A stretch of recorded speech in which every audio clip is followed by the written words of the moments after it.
ராகவ் பயங்கர கோவமா வராரு. அந்த கிரீட்டிங் கார்டு, ரிங் 2த்தையும் எடுத்துக்கிட்டு ரூமுக்கு வராரு. வந்தோனே அப்படியே கோவமா வருது. அதையே பார்த்துட்டு இருக்கிறாங்க. அந்த அபி வராங்க, சந்தோஷமா வராங்க. "என்னது இது கையில் எதை வச்சிட்ருக்கீங்க?" அப்படின்னு சொல்லிட்டு கேட்குறாங்க. "இந்தா புடி" அப்படின்னு கொடுக்குறாரு. "என்னது இது? ஐ லவ் யூ ஏ யார் அது? நீங்கள் கொடுத்தீங்களா என்ன மதுக்கு?" அப்படின்னு சொல்லிட்டு கேட்குறாங்க. "ஆமாம், மதுன்னா எம்மு தானே வரும், இதில் ஏன்னு இருக்கே" அப்படின்னு சொல்கிறாங்க. அப்படியே பார்க்குறாரு, கோவமா வருது. "இது யார் யாருக்கு கொடுத்தாங்கன்னு யோசிச்சே பாரு" அப்படின்னு சொல்கிறாரு. "யார் கொடுத்தா? என்ன பேசிகிட்டு இருக்கீங்க? நீங்கள் பேசுகிற எதுவுமே எனக்கு சரியாக புரியவே இல்லை" அப்படின்னு அபி சொல்கிறாங்க. "அது முரளி உனக்கு கொடுத்தது" அப்படின்னு சொல்கிறாரு. அதை கேட்டோன்னே அபிக்கு அப்படியே கோவமாக வருது. "இன்னும் கூட நீங்கள் திருந்தவே இல்லையா? என் மேலே தான் நீங்கள் பழி போட்டுக்கிட்டே இருக்கீங்களா? நான் என்ன தப்பு பண்ணேன்? நான் எதுவுமே பண்ணவே இல்லை. நீங்கள் எதுக்காக இப்படி பேசிகிட்டு இருக்கீங்க?" அப்படின்னு அபி சொல்கிறாங்க. "சரி, அந்த கிரீட்டிங் கார்டு தான் உனக்கு தெரியல, இந்த ரிங்காவது தெரியுதா? புடி" அப்படின்னு சொல்லிட்டு கொடுக்குறாரு. அதை வாங்கி அப்படி பார்க்குறாங்க. பார்த்தோன்னே அப்படியே ஷாக் ஆகுறாங்க. "இது அணுவோட ரிங் இல்லை" அப்படின்னு சொல்லிட்டு, "இது அணு" அப்படின்னு ஸ்டார்ட் பண்ண வராங்க. ஐயோ வேண்டாம் வேண்டாம், அணுன்னு சொன்னால் அதுக்கப்புறம் அணுவையும் சேர்த்து துரோகியாக நடத்துவார் இவர். எதுவுமே பேசவே வேண்டாம், நம்ம அமைதியாக இருக்கலாம் அப்படின்னு சொல்லிட்டு அமைதியாக இருக்காங்க. "இங்கே பாருங்க, இந்த மோந்திரத்தை நாங்கள் ஊர்லேருந்து வந்தோம். அப்போ அடமானம் போடுறதுக்காக நான் முரளிக்கிட்ட கொடுத்தேன். அவன் வச்சிருப்பான்னு எனக்கு தெரியாது" அப்படின்னு சொல்கிறாங்க. அதை கேட்டோன்னே அப்படியே கோவமாக வருது ராகவுக்கு. "எத்தனை வாட்டி தான் நீ பொய் சொல்லுவ? எப்படி தான் உன்னால் பொய் சொல்ல முடியுது? உனக்கும் முரளிக்கும் ஏதோ இருக்குது, அதனால தான் இதெல்லாம் நடந்திருக்கு" அப்படின்னு ராகவ் சொல்கிறாரு. அதை கேட்டோன்னே அபிக்கு அப்படியே கோவமாக வருது. "உங்களால் எப்படி இவ்வளோ அசிங்கமாக பேச முடியுது? உங்களால் எப்படி இப்படி நடந்துக்க முடியுது? எப்போவுமே என்னை சந்தேகப்பட்டுகிட்டே இருப்பீங்களா? இங்கே பாருங்க, உங்கள் மேலே நான் கோவப்படுற எல்லையெல்லாம் தாண்டிட்டேன். இப்போ நான் கோவப்படுற மனநிலையிலேயே இல்லை" அப்படின்னு சொல்கிறாங்க அபி. "உங்ககிட்ட பேசி எந்த யூஸுமே இல்லை. நான் நிரூபிப்பேன், கண்டிப்பாக நான் நிரூபிப்பேன். நான் நல்லவன் நிரூபிப்பேன். நீங்கள் என் மேலே படுற சந்தேகத்தை நான் சரி பண்ணுவேன், என்னால் சரி பண்ண முடியும்" அப்படின்னு சொல்லிட்டு கோவமாக அங்கேருந்து போகிறாங்க. அப்படியே ராகவ் பார்க்குறாரு. கண்டிப்பாக இவ ஏதோ தப்பு பண்ணியிருக்கா, இல்லைன்னா இவன் ஏன் இப்படி இருக்கா அப்படின்னு சொல்லிட்டு அப்படியே கோவமாக யோசிக்கிறாரு. மதுவை இவர் விரும்பினது, அபியை விரும்பினது எல்லாத்தையுமே யோசித்து பார்க்குறாரு. யோசித்து பார்த்து அப்படியே பயங்கரமாக டென்ஷன் ஆகுறாரு. அபி அங்கேருந்து ரொம்ப கோவமாக போகிறாங்க. போயிட்டு அப்படியே பால்கனியில் நிற்கிறாங்க. நின்றுட்டு ஃபீல் பண்ணுறாங்க. இப்படி பழி போடுறாரு, இவர் என்ன பண்ணுறது, அப்படி என்ன பண்ணுறதே தெரியல. எனக்கு அவ்வளோ கோவமாக இருக்குது. ஒரு துப்பாக்கி மட்டும் கொடுத்தாங்கன்னா அப்படியே சுட்டு தள்ளிடுவேன் இவரை அப்படின்னு சொல்லிட்டு அப்படியே கோவமாக நினைக்கிறாங்க. நான் எந்த தப்புமே பண்ணலை, என் மேலே இப்படி ஒரு பழியை போட்டு வச்சுருக்காரு. இருக்கட்டும், எல்லாத்துக்குமே காரணமே அந்த முரளி தான். அவன் தான் ஏதோ பண்ணியிருக்கான். அவன் தான் கிஃப்ட்டு கூட கொடுத்தான்ல ராகவுக்கு. ஒரு லெட்டர் வேறு கொடுத்தானே. அப்போ அதில் என்ன இருக்குன்னு தெரியலையே. அன்றைக்கி அதை படிக்கவே இல்லையா அவரு? ஐயோ, ஃபஸ்ட்டு போய்ட்டு அந்த கிஃப்ட்டை எடுத்து பார்க்கணும், என்ன பண்ணி வச்சுருக்கான்னு தெரியலையே அப்படின்னு சொல்லிட்டு அப்படியே ஓடுறாங்க, போகிறாங்க. போயிட்டு ஆஃபீஸ்க்குள்ளே போயிட்டு அங்கே அந்த ஸ்டோர் ரூமில் எல்லாம் தேடுறாங்க. இங்கே எங்கேயாவது அந்த கிஃப்ட் பாக்ஸ் இருக்கா அப்படின்னு சொல்லிட்டு எல்லாமே பார்த்துட்ருக்காங்க. அந்த லெட்டர் எங்கே அப்படின்னு சொல்லிட்டு பார்க்குறாங்க. அந்த லெட்டர் ஒரு ஓரமாக இருக்குது. அதை பார்க்கறதுக்குள்ளேயே அனு ஃபோன் பண்ணுறாங்க. அனு, நான் வரேன், கொஞ்சம் இங்கே வெளியே வேலையாக இருக்கேன்" அப்படின்னு சொல்லிட்டு ஃபோனை கட் பண்ணுறாங்க. ஐயோ, கிடைக்கவே இல்லையே கிஃப்ட்டு. என்ன பண்ணுறது? அந்த கிஃப்ட்டுக்குள்ளே ஏதோ ஒரு தப்பான விஷயத்தை இவன் வச்சுருந்தாலும் வச்சுருப்பான். இவனும் நல்லவன்லாம் கிடையாது அப்படின்னு சொல்லிட்டு அப்படியே யோசிக்கிறாங்க. வெளியே வராங்க. வந்தவொடனே அங்கே ஒர்க் பண்ணுறவர் அவர் பார்க்குறாங்க. "என்னம்மா, நீங்கள் மட்டும் தனியாக வந்திருக்கீங்க? இங்கே சார் இல்லையே" அப்படின்னு சொல்கிறாரு. "ஆமாம், இல்லை இங்கே ஒரு வேலையாக தான் வந்தேன்" அப்படின்னு சொல்கிறாங்க. "அன்னைக்கு ஒரு நாள் ஒரு gift மாதிரி ராகவுக்கு கொடுத்தாங்களே, அது பார்த்தீங்களா?" அப்படின்னு சொல்லிட்டு அபி கேட்குறாங்க. "இல்லையேம்மா, நான் பார்க்கவே இல்லையே, ஸ்டோர் ரூமில் தான் இருக்கும்." "இல்லை, நான் அங்கே போய் பார்த்துட்டேன், கிடைக்கல" அப்படின்னு அபி சொல்கிறாங்க. "ஓ சரிம்மா, நான் அவனை தேடி பார்க்குறேன், இருந்தால் எடுத்து வைக்கிறேன்" அப்படின்னு சொல்லிட்டு அங்கே இருக்க வாட்ச்மேன் அவர் சொல்கிறாரு. அப்போ கரெக்டாக அங்கேருந்து லாவண்யா வராங்க. வந்து அபியை பார்க்குறாங்க. "என்ன, நீ ஆஃபீஸ்லாம் வந்திருக்க?" அப்படின்னு சொல்லிட்டு கேட்குறாங்க. "ஏன் வரக்கூடாதா?" என் வீட்டுக்கார் இங்கே இருக்கார், அதனால் அவர் பொண்டாட்டி நான் வரேன். எனக்கு எல்லா ரைட்ஸும் இருக்குது. நான் ஆஃபீஸ்க்கு வருவேன், எப்போ வேணால் வருவேன், இருப்பேன், போவேன். புரியுதா அப்படின்னு சொல்கிறாங்க. "இல்லை, நீ பண்ண வேலை கொஞ்சம் நஞ்சமாக பண்ணி வச்சுருக்க, எவ்வளோ அட்டூழியம் பண்ணி வச்சுருக்க. அவங்கள ஒழுங்காவா இருக்க விட்ட. எல்லாமே பிஸ்னஸில் லாஸு, இன்வெஸ்டர் எல்லாமே போயிட்டாங்க. எதுவுமே பண்ண முடியாமல் எல்லாம் பண்ணி வச்சுருக்கல்ல" அப்படின்னு லாவண்யா சொல்கிறாங்க. "இங்கே பாரு, நான் என்ன வேணால் பண்ணுவேன், எப்படி வேணால் பண்ணுவேன். என் வீட்டுக்கார் புரியுதா, அவருக்கு தெரியும் நான் நல்லவளா கெட்டவளா, நான் என்ன பண்ணுறேன் எல்லாமே அவருக்கு தெரியும். நீ பேசாத, நான் எப்போ வேணால் வருவேன்" அப்படின்னு சொல்லிட்டு அங்கேருந்து அப்படியே போகிறாங்க. லாவண்யாவுக்கு அப்படியே கோபமாக வருது. அப்படியே கடுப்பாக பார்க்குறாங்க. "என்னடி வரியா, நீ ஆஃபீஸ்க்குள்ளே வரியா? உன்னை என்ன பண்ணுறேன்னு பாரு. எப்படியாவது ராகவ் உன்னை 2 பேரை பிரிச்சுட்டு நான் ராகவை கல்யாணம் பண்ணி காட்டுறேன். அதுதான் என்னோட வேலை. இனிமேல் விடவே மாட்டேன். என்னென்ன பண்ணுறேன்னு பாரு. ஆஃபீஸ்லேருந்து எல்லா பிரச்சனையும் நான் பண்ணிக்கிட்டே இருப்பேன்" அப்படின்னு லாவண்யா அப்படியே சந்தோஷமாக சிரிச்சுக்கிட்டு அப்படியே மனசில் நினச்சிட்ருக்காங்க. அங்கேருந்து அபி போகிறாங்க. போயிட்டு ஆண்டாளத்தைய பார்க்குறாங்க. "என்னம்மா அபி திடீர்னு வந்திருக்க?" அப்படின்னு சொல்லிட்டு கேட்குறாங்க. "இல்ல அத்தை, ஒரு வேலையா தான் வந்திருக்கேன். எனக்கு ஒரு டவுட் இருக்கு. அந்த முரளி ஏதோ தப்பு பண்றா மாதிரி தோணுது. அவனுக்கு சுயநினைவு இருக்குதுன்னு எனக்கு தெரியுது" அப்படின்னு சொல்றாங்க. "உனக்கு இப்பதான் தெரியுதா? அவன் சரியான காரியக்காரன். அவன் ஒரு நரி மாரி. அவன் நரி மாரி வேலை செய்வான். அவன் நரி மாரி வேலை செஞ்சா, நம்ம குள்ள நரி மாரி வேலை செய்யணும். புரியுதா? நம்ம ஓனா மாதிரி வேலை செய்யணும்" அப்படின்னு சொல்றாங்க. "ஆமா, ஏதாவது பண்ணணும் அத்தை. அவன கண்டுபிடிக்கணும். அவன் என் மேல பழி போட்டுட்டே இருக்கான் அத்தை. என்னோட வாழ்க்கைய அவன் அழிக்கணும்னு நினைக்கிறான். ஏதாவது ஒண்ணு பண்ணிட்டே இருக்கான் அத்தை" அப்படின்னு சொல்லிட்டு அபி சொல்றாங்க. "சரி அபி, நான் உன் கூட இருக்கேன். நீ ஒரு பிளான் போடு. கண்டிப்பா அதுக்கு நான் கூட இருக்கேன்" அப்படின்னு ஆண்டாளத்த சொல்றாங்க. சரி, அவன நம்ம எங்கேயாவது ரோட்ல அப்படியே நடந்து போற மாதிரி பண்ணிட்டு, லைட்டா வண்டி வச்சு இடிக்க வச்சு அப்படியே அவன மயக்கம் வர மாதிரி பண்ணி அவன ஹாஸ்பிட்டலுக்கு கூட்டிட்டு போலாம். கூட்டிட்டு போயிட்டு அங்க வந்து அட்மிட் பண்ணிட்டு அங்க கேட்கலாம். இவனுக்கு சுயநினைவு இருக்கா? இல்லையான்னு சொல்லிட்டு நம்ம கண்டுபிடிக்கலாம் அத்தை. அவங்க ரிப்போர்ட் குடுத்துருவாங்க அத்தை. அந்த ரிப்போர்ட் இருந்தாலே போதும். நான் ராகவ் கிட்ட நிரூபிச்சுருவேன். இவனுக்கு பழைய சுயநினைவுலாம் இருக்கு அப்படின்னு சொல்லிட்டு.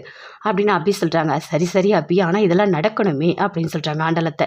"எல்லாமே நான் பண்றேன். ஒவ்வொரு விஷயமும் நம்ம பண்ணலாம் அத்தை" அப்படின்னு சொல்றாங்க அபி.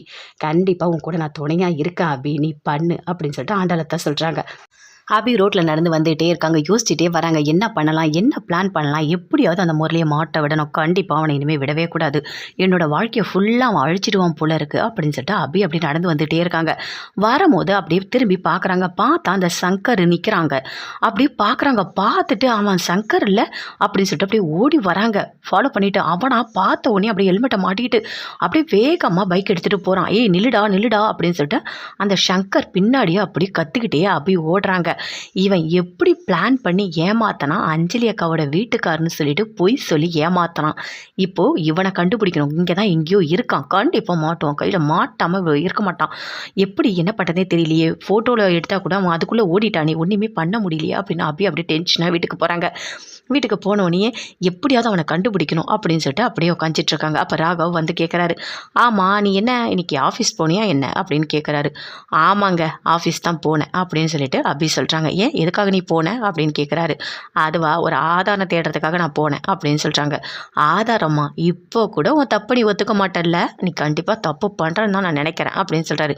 "இங்கே பாருங்க, சும்மா வந்து வந்து என்கிட்ட பேசிகிட்டு இருக்காதீங்க. எப்போ பார்த்தாலும் என்னை ஏதாவது ஒன்று சொல்லிகிட்டே இருக்கீங்க. என்னை பற்றி என்ன தெரியும் உங்களுக்கு?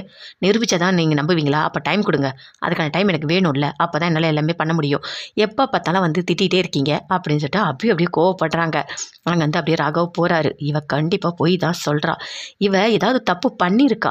என் மனசு அதை சொல்லிகிட்டே இருக்கு அப்படின்னு ராகவ் நினைக்கிறாரு. அபிகா கோவமாக வருது. இவர் ஏதாவது கண்டுபிடிக்கலாம்னு நினச்சா கூட கேள்வி கேட்டு கேட்டு கேட்டு சாகடிக்கிறாரு. எப்போ பார்த்தாலும் ஏதாவது ஒரு சந்தேகப்பட்டுகிட்டே இருக்காரு அப்படின்னு சொல்லிட்டு அபி யோசிக்கிறாங்க. என்ன பண்ணலாம் அப்படின்னு சொல்லிட்டு யோசிக்கிறாங்க. முரளிகிட்ட போய் பேசுகிறாங்க. ஏதோ ஒரு விஷயத்தை வாங்கிட்டு வர சொல்கிறாங்க. அவர் அப்படியே போகிறாரு. கரெக்டாக ஆண்டாளத்திக்கு ஃபோன் பண்ணி வர சொல்கிறாங்க. எப்படியாவது ஒரு வண்டியை வச்சு லைட்டாக தட்டி விடுங்க அப்படின்னு சொல்லிட்டு. அதே மாதிரி ஒரு வண்டி அப்படியே முரளி இடிக்குது. கீழே விழறாரு. கீழே விழுந்த உடனே அபி ஓடி வராங்க. இவர் எனக்கு வேண்டியவர் ஐயோ அப்படின்னு சொல்லிட்டு அப்படி கூப்பிடுறாங்க. ஒரு ஆட்டோ பிடிச்சி ஆண்டாளத்தை இவங்க 2 பேருமே சேர்ந்து ஹாஸ்பிட்டலுக்கு கூட்டிகிட்டு போகிறாங்க. ஹாஸ்பிட்டலுக்கு கூட்டிகிட்டு போனோடனே அங்கே சொல்கிறாங்க, "இவருக்கு வந்துட்டு கீழே விழுந்துட்டாரு, மயங்கிட்டாரு" அப்படின்னு சொல்லிட்டு. "சரிங்க, நாங்கள் செக் பண்ணுறோம், வெயிட் பண்ணுங்க" அப்படின்னு சொல்லிட்டு உள்ளே கூட்டிகிட்டு போகிறாங்க. உள்ளே கூட்டிகிட்டு போய் அப்படியே செக் பண்ணுறாங்க. செக் பண்ணும்போது கண்டிப்பாக இவனுக்கு சுயநினைவுலாம் இருக்கும். இவன் எழுந்த உடனே பேரு முரளி எல்லாமே இவன் சொல்லுவான். சரி, நம்ம ஒளிஞ்சு நின்று கேட்கலாம் அப்படின்னு சொல்லிட்டு ரூம்குள்ளேருந்து அப்படியே அபி வெளியே அப்படியே டோரை லைட்டாக ஓப்பன் பண்ணி அப்படியே பார்க்குறாங்க. பார்க்கும்போது அப்படியே முரளி மயக்கமாக இருக்காரு. எல்லாமே ட்ரீட்மெண்ட் எல்லாமே எடுக்கிறாங்க. எடுத்துட்டோன்னே அப்படியே முரளி எழுந்துக்கிறாரு. அப்போ டாக்டர் கேட்குறாங்க, "உங்களுக்கு உங்கள் பேர் என்ன?" அப்படின்னு சொல்லிட்டு. அப்படியே பார்க்குறாரு. "நாம ஏன் இங்கே வந்தோம்?" அப்படின்னு சொல்லிட்டு. "எப்படி ஹாஸ்பிட்டலுக்கு வந்திருப்போம்? நம்ம வெளியே தானே போகணும்" அப்படின்னு சொல்லிட்டு யோசிக்கிறாரு. எதுவாக இருந்தாலும் அவசரப்பட்டு நம்ம பேசக்கூடாது அப்படின்னு சொல்லிட்டு. "இல்லை, ஒன்றும் இல்லை, லைட்டாக மயக்கமாக தான் இருக்குது" அப்படின்னு முரளி சொல்கிறாரு. "ஓ சரி, உங்கள் பேர் என்ன? எந்த எந்த வீடு எல்லாமே உங்களுக்கு ஞாபகம் இருக்கா?" அப்படின்னு சொல்லிட்டு டாக்டர் கேட்குறாங்க. அப்படியே பார்க்குறாரு. சுற்றி சுற்றி பார்க்குறாரு. "என்ன சுற்றி சுற்றி பார்க்குறீங்க? நான் என்ன கேள்வி கேட்கணும், அதுக்கு நீங்கள் பதில் சொல்லுங்கள்" அப்படின்னு டாக்டர் சொல்கிறாங்க. அப்படியே சுற்றி பார்க்குறாரு. பார்த்தோன்னே அபி அப்படியே நிற்கிறாங்க. அபி அப்படியே பார்க்குறாரு. "ஓ அபி, எல்லாம் உன் பிளானா? சரி சரி, நீ இங்கே தான் இருக்கியா? எனக்கு எதுவுமே தெரியாதுன்னு நீ இவ்வளோ பண்ணிகிட்ருக்கியா? இப்போ என்ன பண்ணுறேன்னு பாரு" அப்படின்னு சொல்லிட்டு அப்படியே டாக்டர்கிட்ட சொல்கிறாரு. "என் பேர் முரளி. எனக்கு பழைய நினைவுலாம் மறந்துடுச்சு. நான் இப்போ வந்துட்டு இதான் என் வீட்டு அட்ரஸ்" அப்படின்னு சொல்கிறாரு. அதை கேட்டோன்னே அபிக்கு அப்படியே டென்ஷனாக ஆகுது. இவன் திருந்தவே மாட்டானா? இவன் என்ன உண்மையை தான் சொல்கிறானா இல்லை பொய் சொல்கிறானா? எதுவுமே பண்ண முடியலையா அப்படின்னு அங்கே வந்து அபி அப்படியே டென்ஷனாக வராங்க. ஆண்டலத்தை கேட்குறாங்க, என்ன அவன் ஏதாவது உண்மை சொன்னானா அப்படின்னு சொல்லிட்டு. இல்லை அத்தை, எதுவுமே அவன் சொல்லவே இல்லை. அவன் எப்பவும் போல் தான் அத்தை நடிக்கிறான். அவன் வந்து ஒன்றுமே தெரியாத மாதிரி எனக்கு செய்யணுனவு இல்லை. இந்த வீட்டு அட்ரஸ் அப்படி தான் அத்தை சொல்கிறான். கண்டுபிடிக்கவே முடியல அத்தை அப்படின்னு சொல்லிட்டு அப்படி டென்ஷன் ஆகுறாங்க. அவன் கண்டிப்பாக குள்ளநரி தான் அபி. அவன் அவன் திருட்டு கொட்டவன். அவன் எல்லாமே அப்படி தான் யோசிப்பான். அவன் சீக்கிரத்தில் மாட்ட மாட்டான் அபி. ஆனால் அவனை மாட்ட வைக்கிறதுக்கு நம்ம கரெக்டான நேரம் பார்த்தா அவனை அடிக்கணும் அப்படின்னு ஆண்டாளத்தை சொல்கிறாங்க. ஆமா அத்தை, இப்போ என்ன பண்ணுறது? சரி, இப்போ இருந்து அவனை நம்ம கூட்டிகிட்டு போயிடலாமா அப்படின்னு அபி சொல்கிறாங்க. வேண்டாம் வேண்டாம், அந்த நாய் அதுவே வந்துடும் அப்படின்னு சொல்கிறாங்க. ஐயோ, என்ன அத்தை இப்படி பேசுகிறீங்க? அது எப்படி அப்படியே விட்டு போக முடியும்? அப்புறம் வந்துட்டு வீட்டில் சொல்லுவார், என்னன்னே தெரியல, நான் போய் ஹாஸ்பிட்டல் அட்மிட் ஆகிட்டேன்னு சொல்லிட்டு. அப்புறம் அஞ்சலி அக்கா எல்லாம் டென்ஷன் ஆகிடுவாங்க. வேண்டாம் அத்தை அப்படின்னு சொல்கிறாங்க அபி. சரி, இருந்து கூட்டிகிட்டு போகலாம் அப்படின்னு சொல்கிறாங்க. அப்படியே அங்கேருந்து நிற்கிறாங்க அபி. வந்து, நீ எப்படி அபி என்ன வந்து கூட்டிகிட்டு வந்த? என்ன ஆச்சு எனக்கு அப்படின்னு சொல்லிட்டு அப்படி கேட்குறாரு முரளி. ஒன்றும் இல்லை, நீங்கள் ரோட்டில் போயிருந்தீங்க, அடிப்பட்டது, அந்த பக்கமாக நான் வந்தேன், உங்களை கூட்டிகிட்டு வந்தேன், வேறு ஒன்றும் இல்லை அப்படின்னு அபி சொல்கிறாங்க. ஓ அப்படியா? அது எப்படி கரெக்டாக அடிப்படும் நீ வந்து கூட்டிகிட்டு வந்த? ஒன்றும் புரியலையே, இதில் ஏதோ தப்பாக இருக்கே, என்னை பற்றி ஏதாவது கண்டுபிடிக்கணும்னு நினச்சி தான் நீ ஹாஸ்பிட்டலில் கூட்டு வந்து அட்மிட் பண்ணியிருக்க அப்படின்னு சொல்லிட்டு முரளி அப்படியே யோசிக்கிறாரு. சரி வாங்க போகலாம், அவருக்கு ஒன்றும் இல்லைம்மா, அவர் நல்லா தான் இருக்காரு, ஒன்றும் இல்லை, ரெஸ்ட் எடுத்தால் போதும் அப்படின்னு சொல்லிட்டு டாக்டர் சொல்கிறாங்க. அங்கேருந்து வீட்டுக்கு கூட்டிகிட்டு வராங்க. வீட்டுக்கு கூட்டு வந்தோன்னு எல்லாருமே பார்க்குறாங்க. பார்த்தோன்னே அஞ்சலி அப்படி ஓடி வந்து டென்ஷன் ஆகுறாங்க. என்னங்க ஆச்சு, என்ன ஆச்சு, அபியோட வரீங்க அப்படின்னு சொல்லிட்டு. அதுவா ஒன்றும் இல்லை, சும்மா ரோட்டில் போகும்போது லைட்டாக மயக்கம் வந்துடுச்சு, அதனால் நான் ஹாஸ்பிட்டலில் கூட்டிகிட்டு போய் சேர்த்தேன் அப்படின்னு சொல்லிட்டு அபி சொல்கிறாங்க. ஒன்றும் இல்லை, நல்லா தான் இருக்காரு, அவருக்கு கொஞ்சம் ரெஸ்ட் எடுத்தால் போதும் அப்படின்னு அபி சொல்கிறாங்க. ஓ அப்படியா மாப்பிள்ள, நீங்கள் பார்த்து ரெஸ்ட் எடுங்க, பார்த்து போவே நம்ம ரோட்டில் போகும்போது அப்படின்னு சொல்லிட்டு முரளிக்கிட்ட சொல்கிறாங்க பாட்டி. அதை கேட்டோன்னே அப்படியே முரளிக்கு கடுப்பாகுது. இந்த பாட்டி வேற அப்பப்போ கடுப்பேற்றிட்டுருக்கு. இந்த அபியை ஏதோ பிளான் பண்ணி என்னை கொண்டு போய் ஹாஸ்பிட்டலில் சேர்த்து கூட்டிகிட்டு வரா, இவங்க எல்லாரும் எதுவுமே தெரியாமல் பேசிகிட்டு இருக்காங்க. அப்படி பார்க்குறாங்க சுந்தரியும், ஏதோ தப்பாக இருக்கே அப்படின்னு சொல்லிட்டு. எனக்கு சரி உள்ளே வாங்க, நீங்கள் வந்து ரெஸ்ட் எடுங்க அப்படின்னு சொல்லிட்டு அப்படியே அஞ்சலி உள்ளே கூட்டிகிட்டு போகிறாங்க. உள்ளே கூட்டிகிட்டு போயிட்டு உட்கார வைக்கிறாங்க. என்னங்க நீங்கள் ரோட்டில் போகும்போது பார்த்து போகக்கூடாதா அப்படின்னு சொல்லிட்டு. நான் பார்த்து தான் போனேன், தெரியாமல் இப்படி ஆயிடுச்சு, எனக்கு கொஞ்சம் ரெஸ்ட் வேணும் அப்படின்னு சொல்கிறாரு. சரிங்க சரிங்க சரிங்க, நான் எதுவுமே பேசல, நீங்கள் டேப்லெட் போட்டு படுங்க அப்படின்னு சொல்லிட்டு அஞ்சலி சொல்கிறாங்க. அதே மாதிரி டேப்லெட்லாம் போட்டு அப்படி படுக்கிறாரு. அப்படி யோசிக்கிறாரு, இந்த அபி நம்மளை கண்டுபிடிக்கணும்னு சொல்லிட்டு என்னென்ன பண்ணி வச்சுக்க அபி, உனக்கு இருக்கு அபி, இரு, எனக்கு மட்டும் கொஞ்சம் சரியாகட்டும், உனக்கு என்ன பண்ணிட்டேன்னு பாரு, உன்னை வச்சு செய்கிறேன் இரு அப்படின்னு சொல்லிட்டு அப்படியே ரொம்ப கோபமாக படுத்துட்ருக்காரு. இந்த விஷயம் எல்லாமே ராகவுக்கும் தெரியுது. ராகவ் யோசிக்கிறாரு. அப்படியே இன்னும் கோவம் அவருக்கு அதிகமாக வருது. எதுக்காக இந்த அபி அந்த முரளியை கூட்டிகிட்டு போயிருக்கா? இது எதுவும் சரியா இல்லையே. இப்போ தான் க்ரீட்டிங் கார்டு கிடச்சிது, ரிங்கு கிடச்சிது, இதுவே 1008 டென்ஷனில் இருக்கா. அதுக்குள்ளே ஹாஸ்பிட்டல் கூட்டி போய் அட்மிட் பண்ணி அவ்வளோ அக்கறையாக அவனை வீட்டுக்கு கூட்டிகிட்டு வந்திருக்கா அப்படின்னு சொல்லிட்டு அப்படியே கடுப்பாக இருக்காரு. அப்படியே அபி உட்காந்துட்ருக்காங்க, பார்க்குறாங்க. இவர் என்ன பண்ண போகிறாரு, இன்னும் கோவப்பட போகிறாரு. படட்டும், எவ்வளோ நாளும் கோவப்படட்டும். இவர் தான் எப்போ பார்த்தாலும் நம்மளால் சந்தேகப்பட்டுகிட்டே இருப்பார்ல. இவருக்கு வந்து எப்போவுமே நம்மளை பற்றி நல்லா யோசிக்கவே மாட்டார். இவரை பற்றி நம்ம யோசித்து நம்ம நேரத்தை வேஸ்ட் ஆக்கவே கூடாது அப்படின்னு சொல்லிட்டு அபியும் அப்படியே உட்காந்துட்டே இருக்காங்க. ராகவ் அப்படியே பார்க்குறாரு. என்ன அது எப்படி கரெக்டாக முரளி வந்துட்டு கீழே விழும்போது நீ ஹாஸ்பிட்டலுக்கு கூட்டிகிட்டு போனேன் அப்படின்னு ராகவ் கேட்குறாரு. அதுவா, நான் ஏதோ ரோடுக்கு போனேன், அப்போ ஒரே கூட்டமாக இருந்து போய் பார்த்தேன், விழுந்து கீழே கிடந்தார், அதனால தான் நான் கூட்டிகிட்டு போய் ஹாஸ்பிட்டலில் அட்மிட் பண்ணேன். அஞ்சலி அக்காவோட வீட்டுக்காரர் இல்லை, அதனால் வேறு எந்த காரணமும் இல்லை அப்படின்னு அப்படி சொல்கிறாங்க. அந்த காரணம் மட்டும்தானா அப்படின்னு ராகவ் கேட்குறாரு. இங்கே பாருங்கள், இன்னொரு வாட்டி இந்த மாதிரி பேசிட்டு இருந்தீங்க, எனக்கு வர கோவத்துக்கு நான் என்ன பண்ணுவேன்னு எனக்கு தெரியாது, பயங்கரமாக எனக்கு கோவம் வருது, தயவு செய்து என்கிட்ட எதுவுமே பேசாதீங்க, எனக்கு தூக்கம் வருது அப்படின்னு சொல்லிட்டு அப்படி போயிட்டு அப்படியே படுக்கிறாங்க. ராகவுக்கும் கோவமாக வருது, என்ன பண்ணுறதுன்னே தெரியல, அப்படியே படுத்துட்ருக்காரு. முரளி எழுந்துக்கிறாரு. அப்படியே வெளியே வராரு. சுந்தரி பார்க்குறாங்க. பார்த்த உடனே கேட்குறாங்க, என்ன திடீர்னு உனக்கு அடிபட்டுருச்சு, ஹாஸ்பிட்டலில் அபி கூட்டு வரா, என்ன இது ஒன்றுமே புரியலையே, எலியும் பூனையுமா இருப்பீங்க, எப்படி இதெல்லாம் நடந்தது அப்படின்னு சுந்தரி கேட்குறாங்க. அதை கேட்டோன்னே அப்படியே முரளிக்கு கோவமாக வருது. அத்தை, நீங்கள் வேறு என்னை தேவையில்லாத கடுப்பேற்றாதீங்க, எனக்கு வர கோவத்துக்கு என்ன பண்ண போகிறேன் எனக்கு தெரியவே இல்லை. நான் அபியை வந்து எப்படியாவது வீட்டை விட்டு வெளியே அனுப்பணும்னு நினைக்கிறேன், ஆனால் அவள் என்னை பற்றி கண்டுபிடிக்கணும்னு சொல்லிட்டு என்னென்ன பிளான் போட்டிருக்கா தெரியுமா? எனக்கே தெரியாமல் என்னை மயக்கம் வர மாதிரி பண்ணிவிட்டு ஹாஸ்பிட்டல் கூட்டிகிட்டு போயிட்டு என்னை செக் பண்ணியிருக்கா அப்படின்னு சொல்லிட்டு முரளி சொல்கிறாரு. உண்மையாவா முரளி சொல்கிற, இவ்வளோ விஷயம் நடந்திருக்கா அப்படின்னு சொல்லிட்டு அப்படியே சுந்தரி கேட்குறாங்க. ஆமாம் அத்தை, எனக்கு என்ன சொல்கிறதுன்னு எனக்கு தெரியல, இந்த அஞ்சலி வர கடுப்பேற்றிட்டே இருக்கா அப்படின்னு சொல்லிட்டு முரளி சொல்கிறாங்க. இங்கே பாரு, நீ தேவையில்லாத டென்ஷன்லாம் ஆகிட்டு இருக்காது, அவள் வேற மாசமாக இருக்கா, தேவையில்லாத ஏதாவது பண்ண உனக்கு சுயநினைவு வந்துடுச்சுன்னு நினச்சி எல்லாரும் சேர்ந்து பேச ஆரம்பிச்சிருவாங்க. அமைதியாக இரு, எல்லாமே பார்த்துக்கலாம். இந்த அபி இப்படி பண்ணியிருக்கான்னு தெரியுதுல்ல, இனிமேல் நீ கொஞ்சம் ஜாக்கிரதையாக இரு அப்படின்னு சுந்தரி சொல்கிறாங்க. பார்த்துக்கிறேன் அத்தை, நான் பார்த்துக்கிறேன் அப்படின்னு சொல்லிட்டு முரளி அப்படியே கடுப்பாகிறாரு. அதை பார்த்தோடனே சுந்தரி அப்படி யோசிக்கிறாங்க, இவன் என்ன இவ்வளோ டென்ஷன் ஆகிறான், இந்த அபி வேற என்ன மாட்டி விட்டுருவாளோ தெரியலையே அப்படின்னு சொல்லிட்டு சுந்தரியும் அப்படி யோசிக்கிறாங்க. யோசிச்சுட்டு அங்கேருந்து போகிறாங்க. அப்படியே முரளிக்கு கோவமாக வருது. விடமாட்டான் அபி, விடமாட்டேன், ஏதாவது ஒரு சான்ஸ் கிடைக்கும் அப்படின்னு சொல்லிட்டு அவரும் பயங்கர கோவமாக போகிறாரு. அபி ஃபோன் பண்ணுறாங்க, அவங்க அத்தைக்கு ஃபோன் பண்ணி பேசுகிறாங்க. என்ன என்ன ஏதாவது முடிஞ்சுதா, கண்டுபிடிக்க முடிஞ்சுதா அப்படின்னு சொல்லிட்டு. இல்லை அத்தை, அங்கே தான் ஹாஸ்பிட்டலில் அவன் எப்பவும் போல் நடித்து ஏமாற்றிட்டான். அது மட்டும் இல்லை, ஒரு சங்கரையும் நான் பார்த்தேன் அப்படின்னு சொல்லிட்டு அபி சொல்கிறாங்க. யார் அவன் அப்படின்னு சொல்லிட்டு அவங்க அத்தை கேட்குறாங்க. அது வேற யாரோ இல்லை, அஞ்சலி அக்காவோட வீட்டுக்காரன்னு இந்த முரளி தான் அவங்க வந்து இன்ட்ரடியூஸ் பண்ணி வச்சான். அவனை நான் ரோட்டில் நடந்து வரும்போது பார்த்தேன் தெரியுமா, ஆனால் அவன் கிடைச்சா கூட கண்டிப்பாக அடுத்து ஏதாவது ஒன்று நிரூபிக்கலாம் அப்படின்னு சொல்லிட்டு அபி சொல்கிறாங்க. சரி, அவனை பார்த்தியே அவனை பிடிக்க வேண்டியது தானே அப்படின்னு சொல்கிறாங்க. பிடிக்க முடியல அத்தை, அவன் ஹெல்மெட்டை மாட்டிக்கிட்டு அப்படியே பைக்கில் தப்பிச்சு ஓடிட்டான் அப்படின்னு அபி சொல்கிறாங்க. என்ன அபி இப்படி சொல்கிற, அப்போ அவன் இங்கே தான் எங்கேயோ இருக்கான், கண்டிப்பாக அடிக்கடிக்கு உன் கண்ணில் மாட்டுவான், ஏதாவது ஒரு வகையில் மாட்டினா அவனை நீ கூட்டிகிட்டு வந்து நிரூபி அப்படின்னு சொல்கிறாங்க. சரி அத்தை, எனக்கு ஒரு மாதிரி டென்ஷனாக இருக்குது, எதுவுமே பண்ணவே முடியல, இவர் எப்போ பார்த்தாலும் ஏதாவது ஒன்று சொல்லிகிட்டே இருக்காரு அப்படின்னு சொல்லிட்டு அபி சொல்கிறாங்க. எனக்கு தெரியும் அபி, நீ அங்கே நிம்மதியாக இல்லை, கஷ்டப்பட்டுட்ருக்கேன்னு எனக்கு கண்டிப்பாக தெரியும். ஆனால் உங்கள் அம்மா அப்பா ஏதாவது தெரிஞ்சு அவங்க வருத்தப்படுவாங்கன்னு சொல்லிட்டு என்னால் எதுவுமே சொல்லவே முடியல. ஆனால் அபி, அவன் கெட்டவன்னு நிரூபிக்கிறதுக்கு கண்டிப்பாக நான் உன் கூட இருப்பேன், துணையாக இருப்பேன், சரியா? நீ எப்போ வேணால் எனக்கு ஃபோன் பண்ணு, நான் எல்லாமே பண்ணுறேன் அப்படின்னு ஆண்டாளத்தை சொல்கிறாங்க. சரி அத்தை, நான் பண்ணுறேன் அப்படின்னு சொல்லிட்டு ஃபோனை கட் பண்ணுறாங்க. அப்படியே ஒரு மாதிரி கோவமாக வருது, என்ன தான் பண்ணுறது அப்படின்னு அபி பயங்கரமாக யோசிக்கிறாங்க. ராகவ் ஆஃபீஸில் ஒர்க் பண்ணுற அந்த செக்யூரிட்டி போகிறாரு. போயிட்டு எல்லாத்தையுமே தேடுறாரு. இங்கே தான் எங்கேயோ கிஃப்ட் இருக்குன்னு சொன்னாங்களே, அபி மேடம் வேற தேட சொன்னாங்க, எப்படியாவது தேடி அந்த கிஃப்ட்டை வைக்கணும் அப்படின்னு சொல்லிட்டு அங்கே எல்லா இடத்துலையுமே தேடிட்டு இருக்காரு. கிடைக்கலையே அப்படின்னு சொல்லிட்டு எல்லா இடத்துலையும் ரொம்ப நேரமாக தேடுறாரு, எப்படியாவது கிடைச்சிடணும், அவங்க தேடி வைக்க சொன்னாங்களே, முக்கியமானதாக ஏதாவது இருக்குமோ என்னவோ அப்படின்னு சொல்லிட்டு எல்லா இடத்தையுமே தேடி பார்க்குறாரு. கிடைக்கவே இல்லை, என்ன இது கிடைக்கவே இல்லையே அப்படின்னு சொல்லிட்டு ரொம்ப ஃபீல் பண்ணுறாரு. ஆகாஷ் அனு 2 பேருமே சேர்ந்து ரொம்ப சந்தோஷமாக பேசிகிட்டு இருக்காங்க. அப்போது பயங்கர சந்தோஷமாக இருக்காங்க அனு. அப்போ ஆகாஷ் சொல்கிறாரு, என்ன அனு ரொம்ப சந்தோஷமாக இருக்கீங்க போல் அப்படின்னு சொல்லிட்டு. இல்லைங்க, அதெல்லாம் ஒன்றும் இல்லை அப்படின்னு சொல்கிறாங்க. இல்லை, எனக்கு அபியை நினச்சா ரொம்ப சந்தோஷமாக இருக்குது தெரியுமா, ராகவ் 2 பேருமே சேர்ந்து சந்தோஷமாக வாழ்வாங்கன்னு தோணும் போது எனக்கு அவ்வளோ சந்தோஷமாக இருக்குது, எப்படி விட்டு கொடுக்காம பேசினார்ல அப்படின்னு சொல்லிட்டு அனு சொல்கிறாங்க. நீங்கள் இன்னுமா அதையே நினச்சிட்ருக்கீங்க அப்படின்னு ஆகாஷ் சொல்கிறாரு. ஆமாம், பின்ன அபிக்கு ஒரு சந்தோஷம்னா அது எனக்கும் தானே அப்படின்னு சொல்கிறாங்க. சரி சரி, நல்ல மூடில் இருக்கீங்க போல இருக்குது. வீட்டில் ஒன்று சொன்னாங்களே, உங்களுக்கு ஞாபகம் இருக்கா அப்படின்னு ஆகாஷ் கேட்குறாரு. என்ன அப்படின்னு சொல்லிட்டு அனு சொல்கிறாங்க. ஒரு பேரனோ பேத்தியோ பெற்று கொடுக்கணும், அதை நாங்கள் பார்த்துக்குறோன்னு சொன்னாங்கல்ல அப்படின்னு ஆகாஷ் சொல்கிறாரு. அப்படியே அனு வந்துட்டு அப்படியே ரொமான்ஸ் பண்ணுறாங்க, அப்படியே வெக்கப்படுறாங்க. 2 பேருமே சேர்ந்து ரொம்ப சந்தோஷமாக பேசிகிட்டு இருக்காங்க. ஆடாளத்தை அப்படியே யோசிச்சுட்டே இருக்காங்க. அங்கேருந்து அபியோட அம்மா அப்பா 2 பேருமே வராங்க. வந்தோடனே அப்படியே அக்கா அக்கான்னு கூப்பிடுறாரு. அப்போ கூட திரும்பி பார்க்கவே இல்லை.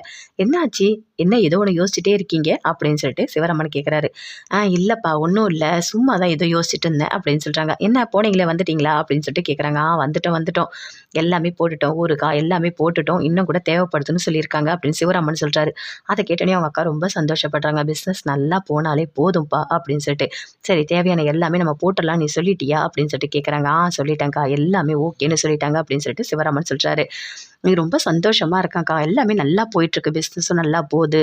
அபி அனு 2 பேருமே சேர்ந்து ரொம்ப சந்தோஷமாக இருக்காங்க. 2 மாப்பிள்ளையும் தங்கமாக நமக்கு கிடச்சிருக்காங்க அப்படின்னு சிவராமன் சொல்கிறாரு. அதை கேட்டோன்னே அப்படியே மனசுக்குள்ளேயே யோசிக்கிறாங்க.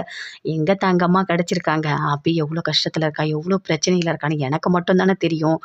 ஏதோ நல்ல வேலை, உங்களுக்கு தெரியாமல் இருக்கிறதே நல்லது தான், உனக்கு வேற உடம்பு சரியில்லை, தெரிஞ்சுதுன்னா நீ தாங்கவே மாட்ட அப்படின்னு சொல்லிட்டு ஆண்டாளத்தை மனசுக்குள்ளேயே அப்படியே ஒரு மாதிரி யோசிச்சுட்டு இருக்காங்க. என்னக்கா, நான் பேசிக்கிட்டே இருக்கேன், எப்போ பார்த்தாலும் ஏதாவது ஒரு விஷயத்தை நீ யோசிச்சுட்டே இருக்கா, சொல்லு, ஏதாவது பிரச்சனை இருக்கா என்ன சொல்லு அப்படின்னு சிவராமன் கேட்குறாரு.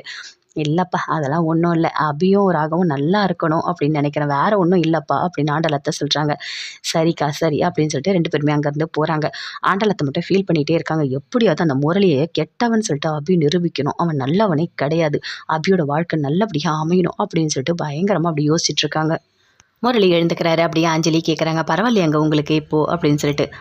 பரவாயில்ல ஒன்றும் இல்லை அப்படின்னு சொல்கிறாரு. சரிங்க, தேவையான எல்லா டேப்லெட்டும் கரெக்டாக போடுங்க அப்படின்னு சொல்கிறாங்க. சரி, நான் உங்களுக்கு போயிட்டு தேவையான எல்லாமே எடுத்துகிட்டு வரட்டுமா, நீங்கள் டிஃபன் அங்கே வந்து சாப்பிட்றீங்களா இல்லை நான் இங்கேயே கொண்டு வரட்டுமா அப்படின்னு அஞ்சலி கேட்குறாங்க. அங்கே போய் சாப்பிட்டா இன்னும் அதிகமாக நான் டென்ஷன் ஆவேன், நீ இங்கேயே கொண்டு வா அப்படின்னு சொல்கிறாரு. அதே மாதிரி போயிட்டு அஞ்சலி டிஃபன்லாம் கொண்டு வந்து உள்ளே கொடுக்குறாங்க. நல்லா சாப்பிட்றாரு.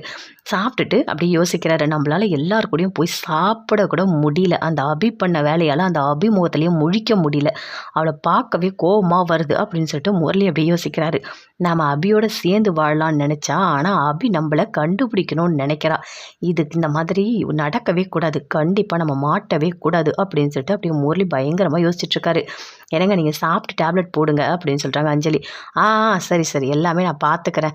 நீங்கள் சாப்பிட்டீங்களா, நீங்கள் டேப்லெட் போட்டிங்களா அப்படின்னு சொல்லிட்டு முரளி கேட்குறாரு. அதெல்லாம் நான் போட்டுட்டேங்க, ஒரு பிரச்சனையும் இல்லை அப்படின்னு அஞ்சலி சொல்கிறாங்க. சரிங்க, உங்கள் உடம்பே நீங்கள் பார்த்துக்கங்க அப்படின்னு சொல்கிறாரு முரளி. நான் பார்த்துக்கிறேங்க அப்படின்னு சொல்லிட்டு அஞ்சலி சொல்கிறாங்க. 2 பேருமே சேர்ந்து ரொம்ப அப்படி பேசிகிட்டு இருக்காங்க. ரொம்ப சந்தோஷமாக பேசிகிட்டு இருக்காங்க. என்னங்க, உங்களுக்கு நல்லபடியாக குணமாயிடும் சரியா, நீங்கள் அதை பற்றிலாம் யோசிக்காதீங்க அப்படின்னு அஞ்சலி சொல்கிறாங்க. சரி